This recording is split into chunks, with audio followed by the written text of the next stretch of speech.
I'm Corby Kummer, and I'm chatting with the author of our new cover story on President Obama, James Fallows.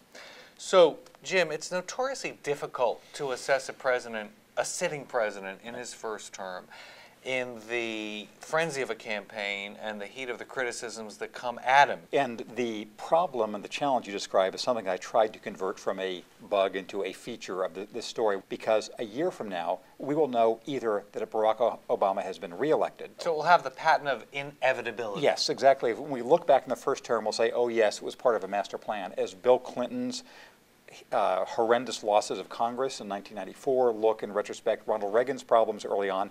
If he's beaten, on the other hand, then even the things he's accomplished will, in retrospect, be tarnished by this stench of the inevitable loser. Well, because you're also trying to take the view of whether or not he's reelected, whether he has the chance or not to continue the progress that he's made in the first term. What were some of the things you thought were his greatest achievements you thought you might want to focus on, and did those subjects change as you started talking to the many, many people you talked to? I found myself being steered initially away from the actual things he had done, more to the way he did things.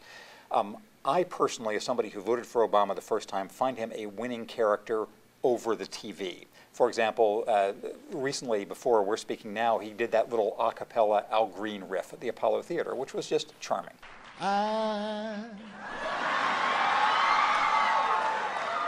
So in love with you.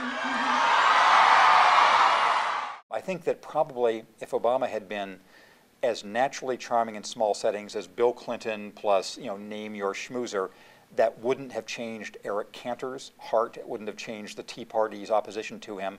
But it does seem to be a factor, and it may have affected the way in which he appeared to have been played by the Republicans during the year of 2011. So what in your constant consideration, because this is indeed the dominating idea of the piece, is he a chess master, is he a pawn?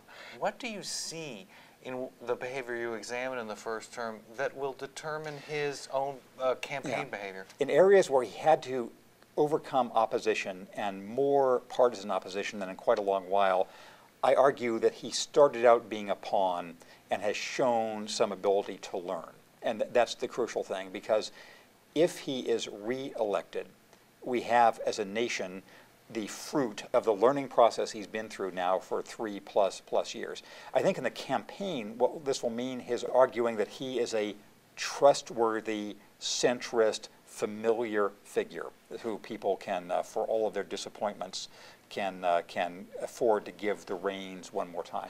How do you compare that to the behavior of other presidents who had a chance at a second term, and how much they did or didn't learn?